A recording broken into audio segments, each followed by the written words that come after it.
When we talk about globalization today, we usually picture scenes exactly like this. We tend to assume our deeply interconnected world is a recent invention, a product of the last half-century, driven entirely by the internet, digital finance, and modern logistics. But human societies have been steadily interlinking for thousands of years. As early as 3000 BCE, an active coastal trade was already operating, linking the ancient Indus Valley civilizations directly with present-day West Asia. Long before cargo ships or fiber optic cables, the first carriers of this global web were people on foot or in simple boats. Ancient travelers and pilgrims crossed vast, dangerous distances in search of opportunity, knowledge, or spiritual fulfillment. The foundation of our interconnected world was built by these physical footsteps. Along with trade goods, they carried values and skills, new inventions and ideas across entire continents, laying the groundwork for the global economy. The most vital early arteries of this connection were the Silk routes. These were vast overland and maritime networks that stretched entirely across Asia, weaving it together with the markets of Europe and northern Africa. This 8th century cave painting from the Mogao grottos in China shows exactly how vibrant this exchange was. You can see the constant motion of merchants and travelers, moving silk, spices, and precious metals through deep cultural hubs. But these routes carried a hidden danger.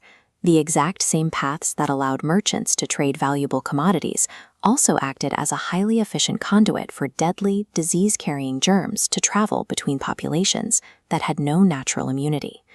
By the 13th century, this long-distance spread of germs had become an unmistakable link. A traveler's arrival in a distant port now meant the potential arrival of a new invention or a devastating plague. Separate nations were being bound to a shared biological fate. For millions of years, the vast land masses of the Americas were entirely cut off from the rest of the globe. They developed entirely separate ecosystems, crops, and human populations. When European explorers arrived in the 16th century, the resulting biological shock was catastrophic. Because they had been isolated for so long, indigenous American populations had zero defense against European blights, which swept through and decimated entire societies ahead of the actual colonizers. Simultaneously, a massive reverse flow of resources began. Highly resilient American crops, like the potato, were exported to Europe, drastically reducing starvation and improving survival rates. Meanwhile, vast quantities of precious metals, particularly silver, were extracted from the Americas to finance European trade with Asia. The arrival of Europeans in the Americas was a violent biological and economic collision that forcibly rewired the survival mechanics, diets, and economies of the entire planet. By the late 19th century, European industrial expansion was accelerating. To feed their growing factories and domestic markets, European powers required a massive, compliant global workforce to extract raw materials from their colonies.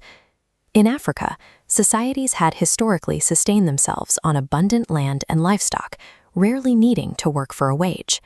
This map traces the arrival of rinderpest, a highly contagious cattle plague introduced by European livestock. It swept across the continent, killing 90. By the 1930s, this meant that a financial crash on Wall Street instantly destroyed the incomes of agricultural workers thousands of miles away, resulting in mass starvation and desperation. By the turn of the century, the era of isolated, self-sustaining communities had largely ended. The world was now so tightly entangled that a localized financial shock could trigger mass starvation on the opposite side of the planet. That entanglement eventually reached a breaking point. 2 decades after the First World War, compounding economic pressures, unresolved debts, and aggressive imperial rivalries exploded into the Second World War.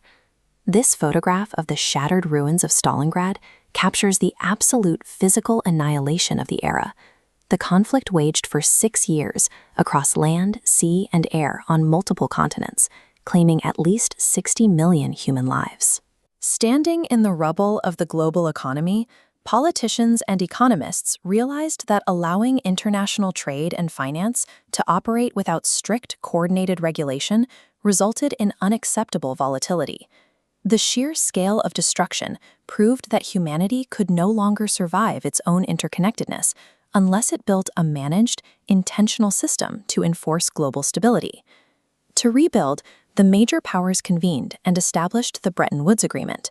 This was an international framework designed to manage currency exchange and ensure economic stability through new institutions like the International Monetary Fund and the World Bank.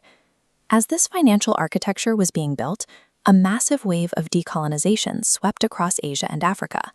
Former colonies marched for and won their independence, but they inherited local economies crippled by centuries of extraction and deep poverty. To lift their populations out of poverty, these newly independent nations had no choice but to immediately engage with the massive capital investments and modern technology controlled by the very industrial powers that had previously colonized them. Our current globalized world is the heavy legacy of ancient trade, centuries of colonial exploitation, and the intentional stability built after the Second World War. We live in a system forged by the physical footsteps of travelers and the hard lessons of global collapse. Think.